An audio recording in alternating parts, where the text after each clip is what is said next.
E nesta sexta-feira foi realizado o sorteio na cidade de Luque, no Paraguai, na sede da Conmebol, a Confederação Sul-Americana de Futebol, o sorteio da Copa Libertadores da América, as oitavas de final. As 16 melhores equipes do continente passaram da fase de grupo. Agora sim, a hora da verdade, a hora do mata-mata, que só os fortes continuam. Vamos lá para os confrontos. Depois eu vou tentar falar um pouco sobre cada um dos jogos e nisso também falar do sorteio e falar o meu palpite sobre em cima de cada jogo. São 8 jogos, né? Oitavas de final. Foi dado como Libertad e Atlético Paranaense, Flamengo e Deportes Tolima, River Plate e Vélez Sarsfield, Atlético Mineiro e Emelec, Palmeiras e Cerro Porteño, Colón e Tajeres, Boca Juniors e Corinthians e Estudiantes e Fortaleza. Então esses são os jogos, tanto as equipes brasileiras como as argentinas, para variar um pouco, né, são as predominantes. Vai ter equipe colombiana, vai ter equipe paraguaia também, então vai ter para todos os gostos, ou nem todos os gostos também assim, mas eu acho muito difícil, como já aconteceu em vezes anteriores, que o título da Libertadores não venha novamente para o Brasil. Vide também o que acontece com as equipes argentinas também, que você vê o que o Boca fez ou deixou de fazer contra um Corinthians, poderia ter feito bem mais. Um River Plate também, que num grupo nem tão forte assim, passou em primeiro. Foi a obrigação, foi feita, mas poderia ter sido melhor. Você não vê um brilho da época do Marcelo Gallardo quando foi campeão, né? Mas acho que depois, desde a derrota do River Plate contra o Flamengo, pela forma que foi na Libertadores, não é a mesma coisa. Então você vê que enquanto o domínio brasileiro permanece, o argentino fica em segundo nível. Tanto que nas semifinais do ano passado da Libertadores não tinha argentino, domínio total de brasileiros. Isso foi algo grave, né, para o continente em si. Então vamos falar jogo a jogo, falar o confronto e também falar o meu palpite, o que eu acho que deve dar. Mas depois a gente, em vídeos futuros, a gente até confronta, ver se o que eu acertei, o que eu errei. Mas vamos lá. Primeiro confronto é o Libertad e Atlético Paranaense. Libertad do Paraguai, né, da cidade de Asunción. Atlético Paranaense do Brasil, Curitiba. O Libertad, que passou no grupo B, foi o primeiro com 10 pontos. Apenas 10 pontos. Se comparar com o Palmeiras foi em primeiro com 18, o Libertad passou em primeiro no grupo B, apenas com 10. E no grupo B também o Atlético Paranaense também passou em segundo com os mesmos 10. Foi no critério de desempate. Então eles se enfrentaram na fase de grupos, se enfrentam agora também no mata-mata.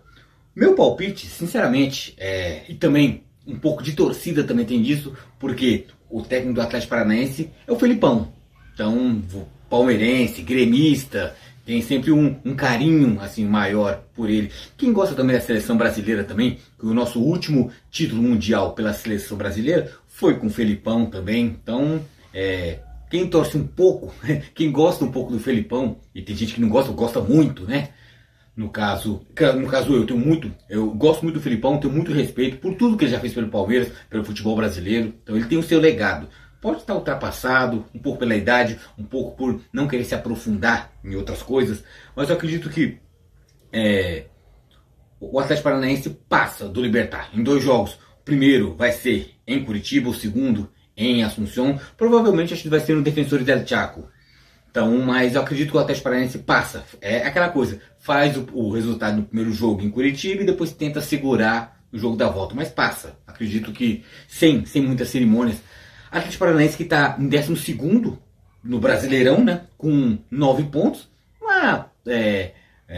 Uma pontuação mediana, ou uma colocação mediana, que a pontuação no Brasileirão está muito próxima. Que o Corinthians é líder com 14.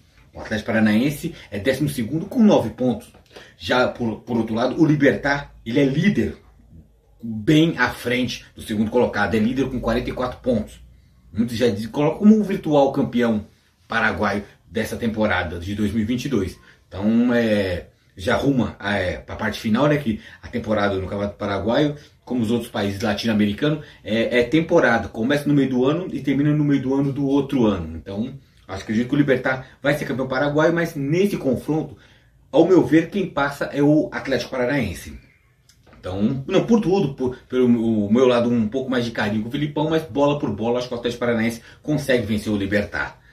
Segundo confronto, Flamengo, né, do Rio de Janeiro, Brasil, contra o Deportes Tolima, da cidade de Ibagué, na Colômbia. O representante colombiano, só passou acho que um colombiano, só um colombiano que passou, então, uma enxurrada de brasileiros, né, 16 vagas, 6 são só de brasileiros, então o Brasil, por isso que o Brasil se torna favorito a mais um título de Libertadores, e um deles é o Flamengo. O Flamengo que passou em primeiro com 16 pontos contra o Tolima, de má lembrança dos corintianos, né? Com Ronaldo e tudo, e Roberto Carlos conseguiu cair fora numa pré-Libertadores. O Flamengo passou com 16 pontos e o Deportes Tolima em segundo com 11 pontos. Não precisa nem dizer nada diferente disso, vai dar Flamengo. Então acho que, por mais que eu vou torcer contra o Flamengo, mas Flamengo, Tolima, não dá. Mesmo o Flamengo com toda essa bagunça, não falando a mesma língua, Paulo Souza com jogadores, a forma de ele colocar o time do Flamengo em campo e a forma também dos jogadores entender ou não entender o que acontece. Isso prejudica muito a equipe do Flamengo a pegar no breu mesmo. Ou pode ser um Flamengo diferente, porque todo flamenguista ainda acha que vai acontecer de novo o Flamengo do Jorge Jesus. Não, já foi, já ficou na história. O Flamengo do Rogério Ceni, o Flamengo do Renato Gaúcho, então, ou do Domenech, tudo isso é um Flamengo diferente, né? Porque tipo, se você coloca a sua régua lá em cima, acaba comprometendo trabalhos passados, trabalhos futuros. Então, acho que o Flamengo normal pode ser esse dos dias de hoje, não o Flamengo que é da época do Jorge Jesus.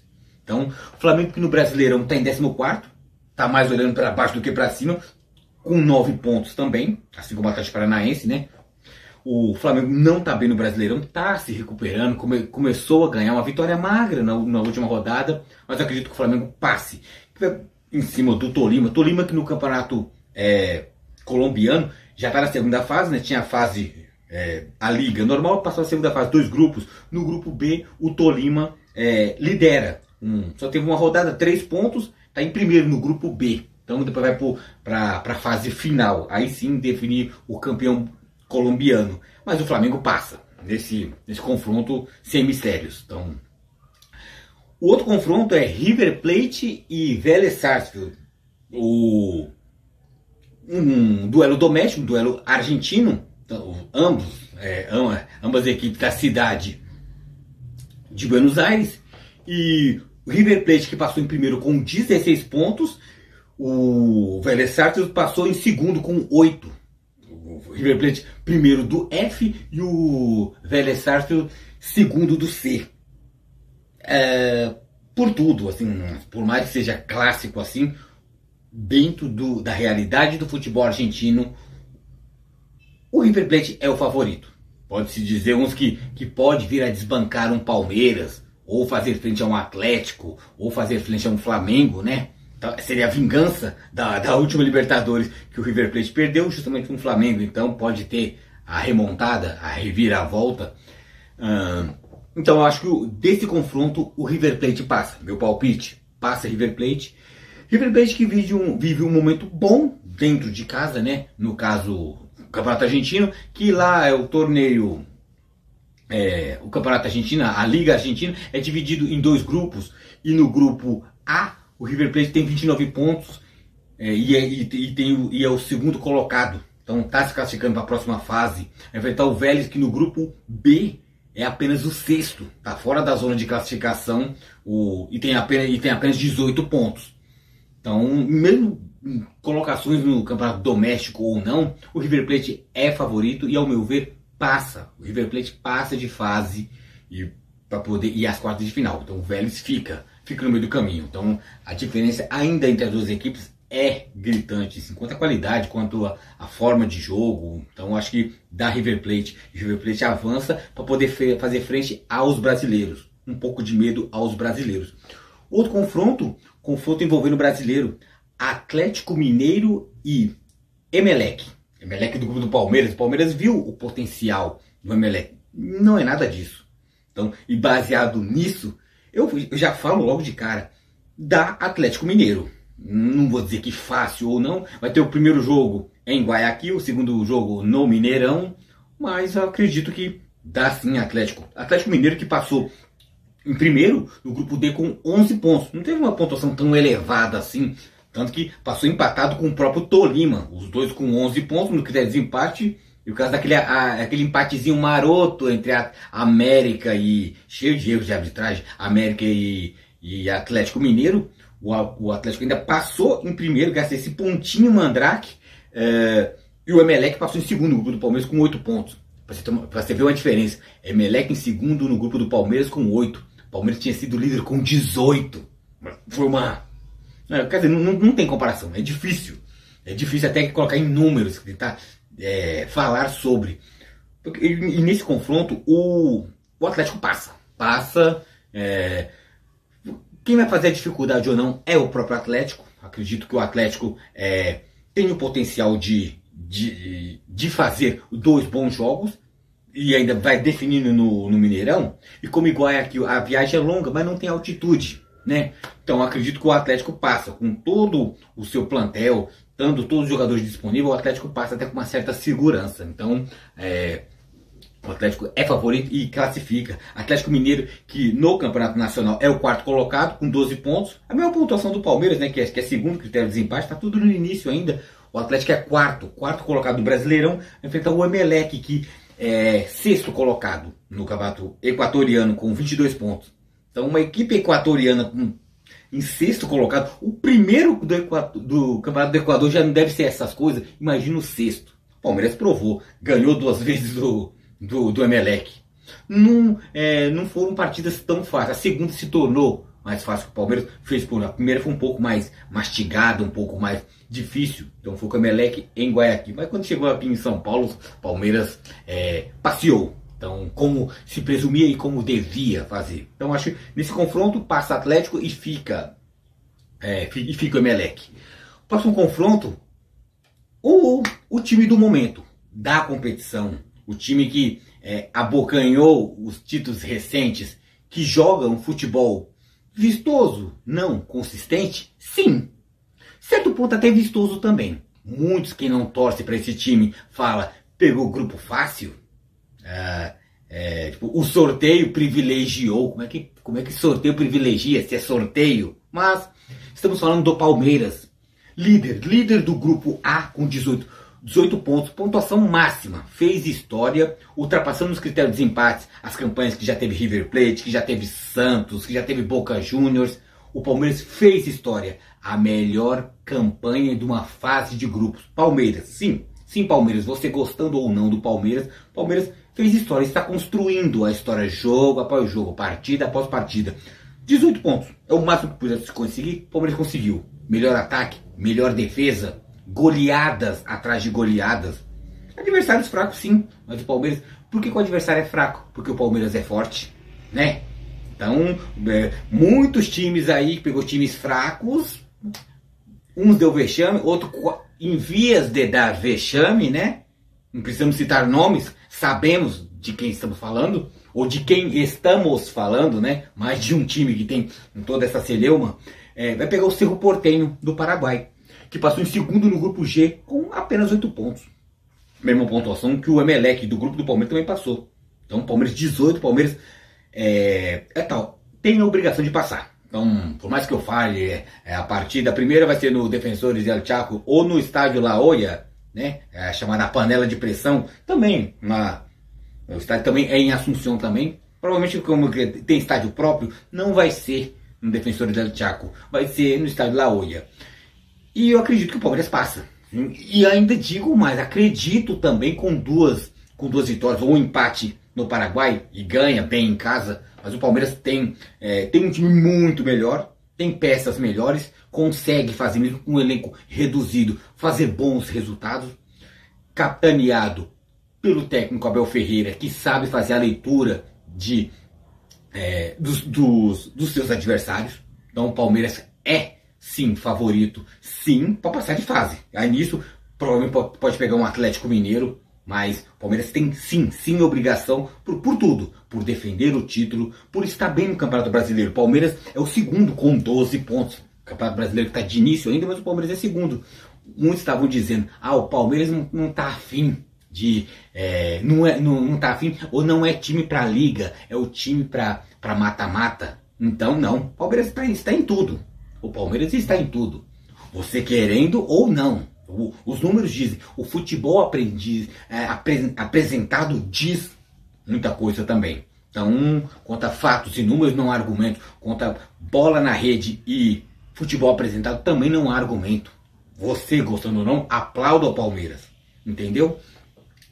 Vai enfrentar o Palmeiras em segundo no Brasileirão com 12 pontos. Enfrentar o Cerro Porteño, que é segundo. Passou em segundo na Libertadores, é segundo no Campeonato Paraguaio com 38 pontos. Provavelmente, e o primeiro é o Libertad, que é o paraguaio. O segundo colocado do Paraguai não deve fazer frente ao Palmeiras. Então o Palmeiras, sim. Então achei um dos palpites mais fáceis. O Palmeiras passa do Cerro Porteño. Dificuldade ou não vai ser dada pelo próprio Palmeiras. Mas eu não vejo esse poderio todo com o Cerro Porteño que possa vir a complicar a vida do Palmeiras. Então acredito que passa entre Palmeiras do Brasil e Cerro Porteño do Paraguai, o Palmeiras passa. Então o Palmeiras passa. Próximo confronto doméstico, confronto argentino. Colón, da cidade de Santa Fé, e Talleres de Córdoba, dois times argentinos, do interior da Argentina, fora de Buenos Aires. O Colón, que passou em primeiro com 10 pontos, vai pegar o Talleres, que passou em segundo com 11. O Colón no grupo G e o Talleres no grupo H. Mesmo que tenha passado, é curioso que eu acabei de falar agora, porque o Colón passou em primeiro com 10, no seu grupo G. No grupo H, o Talleres foi em segundo com 11. Por pontuação, o Talleres, mesmo em segundo, foi melhor que o Colón. E eu acredito que o Talleres, sim, surpreenda, mesmo ter passado em segundo, e desclassifique o seu algoz da cidade de Santa Fé. Então eu acho que nesse confronto doméstico, o confronto argentino, passa o Talleres, desclassifica o Colón. Então o Talleres passa e o Colón fica. Então é eliminado, mesmo podendo decidir em casa, né? Tem a dificuldade de jogos no interior da Argentina, tanto jogo em Córdoba, em Rosário, em Santa Fé, são jogos que são mais pegados, tem pouca visibilidade, então acontece coisas do Arco da Velha, né? O Colón, que está em nono no grupo B, que no Campeonato Argentino, repito, não tem apenas um turno único, né? São dois grupos de 14, se eu não me engano, total de 28. O Colón no grupo B, ele é apenas o nono com 16 pontos. Você tem 14 no grupo, está em nono, então não está bem o Colón também não. O Talleres, por outro lado, também, num grupo de 14, está em 12º. Ainda está pior ainda no grupo A. Então com 11 pontos. Tanto o Talleres é curioso que passou em segundo com 11 pontos. No campeonato argentino, no seu grupo, também está com 11 pontos também. Persegue esse número 11. Então eu acredito sim que o Talleres elimina o Colón e o Talleres classifica-se. Próximo confronto, o penúltimo confronto das oitavas de final, é um que tem bastante história. Então, e muita rusgas e muitos diz que me dizem que agora vai ser a nega, né? 2012, 2013, agora vamos ver quem é o bom. Quem é o bom que vai e quem é o ruim que fica. Boca Juniors e Corinthians. Sim, Boca Juniors da Argentina, Corinthians do Brasil. Eu citei as datas, os anos, 2012, 2013. 2012 o Corinthians foi campeão. O Corinthians descabaçou e conseguiu o título continental, que até então não tinha. Foi o seu único da história. O Palmeiras já tem 3, o Corinthians só tem 1, né? Mas foi em 2012, uma forma até que heróica, a forma que conseguiu vencer em casa, no Pacaembu, o título. Aí quando foi em 2013, o ano seguinte, em fases anteriores, não na final, daquele jeitinho, mas o Boca tirou o Corinthians. Eu particularmente fiquei muito feliz. O Corinthians perdendo é sempre uma alegria para nós palmeirenses. Mas a forma que foi, porque o Corinthians podia fazer 1 trilhão de gols que o Corinthians nunca iria se classificar contra o Boca. Então mesmo desse... E a volta foi no Pacaembu. Mas tudo isso se originou com o quê? Porque o Corinthians teve aquele jogo em Oruro, Corinthians e San José, com um torcedor do Corinthians com um sinalizador naval, mirando para a torcida, não mirou no torcedor, no Kevin Espada, mas matou o torcedor. Apontou para a torcida adversária e foi lá e atingiu em cheio, matando o torcedor jovem, menor de idade, Kevin Espada, boliviano. O Corinthians foi punido, então o certo é ter sido eliminado da competição, mas não foi. Teve multa e teve jogos, uns 2 ou 3, acho que foi 2 jogos com portões fechados, mas a vida da criança ninguém trouxe, né? É um pai e uma mãe que ficou sem o filho, e o Corinthians que deveria ter sido punido com a eliminação em 2013, não houve. O Corinthians seguiu, passou da fase de grupos e o Corinthians foi indo. E o time engrenou e começou a jogar bem. Eu penso, isso é uma teoria minha, pensar assim, temos que frear o Corinthians. Porra, o time tá ganhando bem. Pô, os caras mataram, os caras que eu falo, a torcida, não o time, mas, pô, os caras mataram um torcedor. E aí? Como é que a gente vai frear esse Corinthians? Que tava melhor do que 2012 o Vasco merecia ser campeão, mas não foi. O Vasco, ou o Santos, no caso, 2013, o Corinthians merecia. E garfaram o Corinthians fielmente. Então, o Corinthians pode ser represado por causa disso aí. Como a Conmebol não teve peito de eliminar o Corinthians, eliminaram de outra forma. Da forma mais suja, da forma mais vil, da forma de ser roubado. Então, aí depois disso ainda teve aqui um gol espírita do Riquelme, que ele foi cruzar, a bola entrou, cobriu o Cássio. Aí já foi. Mas o Corinthians com certeza não venceria em 2013, por forças maiores, extras terrenas, pode-se dizer. Mas é isso. Então, o importante eu não falei ainda, né? Eu não falei quem vai passar. Eu acredito ainda que as forças, e para um time ser um time cagão, esse time do Boca me deixou muito irritado porque não jogou nada contra o Corinthians. Dói no coração, mas pasmem, e atenção, rufem os tambores, irei dizer. Corinthians que passou em segundo com 9 pontos no grupo E, e o Boca, no mesmo grupo que passou com 10 pontos em primeiro no grupo E, vai passar o Corinthians. Sim. Aí eu acho que passa o Corinthians em 2 jogos. O Corinthians pode ser eliminado no próximo confronto, mas eu acho que passa do Boca. Não por mérito do Corinthians, que o Corinthians ficou em vias de ser eliminado na fase de grupos. Uma vergonha contra o Always Ready. O Corinthians não conseguiu ganhar na Bolívia e em Itaquera também não ganhou. Perdeu na altitude em Bolívia. Na altitude de Itaquera também não ganhou. Mas, falando sério agora, o Corinthians tem que melhorar muito. Nesse jogo do Always Ready, o Corinthians não foi bem, porque eu achei que foi muita idiotice do técnico, numa partida que estava valendo a classificação, colocar os jogadores durante a equipe. Quem poderia fazer isso é o Palmeiras, que o Palmeiras goleou a rodo, jogando bem, um futebol consistente. O Corinthians não estava jogando bem. Vai poupar para quê? Desmereceu o Always Ready e quase custou a classificação. Não se pode fazer isso. Jogo valendo vaga. Se saísse um golzinho, o gol da virada do Always Ready, passava o Deportivo Cali, que foi para a Sul-Americana, e o Corinthians ia se jogar para a Sul-Americana, e o Deportivo Cali ia classificar. Então o Corinthians flertou com isso, por mais que seja uma equipe praticamente amadora. É o atual campeão boliviano, mas é fraquíssimo. Quando sai da altitude e vem para a baixitude, né? Porcamente falando, o Corinthians flertou com o rebaixamento, com a eliminação. Por quê? Por deméritos próprios. O Corinthians não jogou bem. Não, deveria golear. Teve falha do zagueiro, teve tudo isso aí. Esse golzinho que o Corinthians tomou era para ter sido o 1 do Always Ready, que o Corinthians tinha que ter feito um 5. O Corinthians não jogou para isso. Então, mas como baseado em tudo isso aí, como é que eu acho que o Corinthians passa? passa porque o Boca também faz uma força desgraçada de não querer passar. E o Corinthians com toda aquela mística do Itaquerão, da torcida que apoia, e nós vive de Corinthians e não sei o que, eu acho que o Corinthians passa. Acredito que o Corinthians passa do Boca, mas é eliminado já na próxima. Mas eu acho que sim, que dá Corinthians, né? Se não der, eu vou achar uma maravilha, porque é só chute, é palpite. Eu acho que o Corinthians passa do Boca, palpite. Próximo e último confronto, confronto Argentina-Brasil, Brasil-Argentina, Estudiantes de La Plata da Argentina e Fortaleza do Ceará, do Brasil, né? Então, confronto Brasil-Argentina, Fortaleza que do grupo passou em segundo, né, no grupo G com 10 pontos. Pontuação para segundo colocado legal, ok. Fortaleza que cresceu na competição, começou muito mal.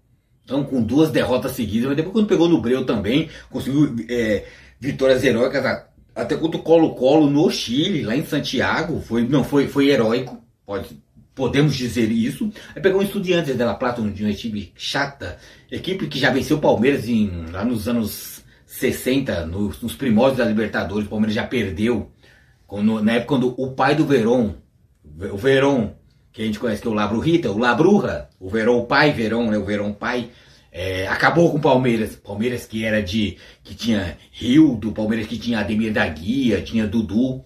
Não foi páreo em 3 jogos, perdeu. Então, mas esse Estudiantes agora é diferente. Não tem mais Verón, nem o filho, nem o pai, mas é muito mais encardido, muito mais encorpado. Tanto que passou com 13 pontos, uma pontuação até que boa, razoável, mas é a do Palmeiras que fez 18, que é surreal. Mas em primeiro lugar, 13 pontos, tá bom. E eu acredito que nesse caso o Fortaleza fica. E nesse caso, decidindo em casa, o primeiro jogo vai ser no Castelão, em Fortaleza, e o segundo vai ser em La Plata, no interior da Argentina. E hoje, então, um brasileiro fica pelo caminho e um argentino passa. Estudiantes, que até tá bem, tá no seu grupo, no grupo B, é líder com 28 pontos, no Campeonato Argentino, dividido em 2 grupos de 14, tá em primeiro, no grupo B. E o Fortaleza, meu Deus do céu, é o último, já foram 6 rodadas do Campeonato Brasileiro, o Fortaleza só tem 1 ponto, 7 ou 8, não sei, não lembro, mas o Fortaleza eu sei que só tem 1 ponto só, então tá mal. Pegar uma equipe encardida, bem tarimbada, uma equipe que sabe jogar jogos fortes. Então acho que é um dos confrontos até mais fáceis de dizer. Eu acho que o Estudiantes, infelizmente, passa e o Fortaleza, representante nordestino e brasileiro, fica no caminho. Então é isso. Os meus palpites foram dados. As oitavas de final está pronta. Então são esses. Espero que nesses palpites eu acerte, que eu erre, mas que o Palmeiras passe. Mesmo que eu falei que o Corinthians passe, que o Corinthians ficar, eu vou ficar muito feliz também. Tem o Flamengo também, tem o Atlético Mineiro. Então, eu acredito que o vídeo de hoje foi muito bom. Então, deu um pouco mais longo do que o normal. Meu normal já é vídeo longo, né? Mas eu expus meu pensamento, o relato, meus palpites, né? Então, é isso aí. Então, penso em voltar final de semana, né? Acho que amanhã eu já penso em soltar outro vídeo, que é o pré-jogo do clássico, né? Palmeiras e Santos. De vez em quando eu considero clássico, tem hora que eu não considero, mas eu devo lançar um videozinho pré e pós-jogo também, né? Então eu sempre lanço vídeos fixos na minha folga, mas lanço também quando tem algum jogo dito importante. Palmeiras que pode estar em vias de buscar até a liderança do Brasileirão. Então é isso. Falei dos jogos das oitavas de final, falei do sorteio, falei dos jogos já postos e também os meus palpites. Então é isso, agora vamos aos jogos e que o Palmeiras vá ao 4º título. Vamos lá, torcida não vai faltar.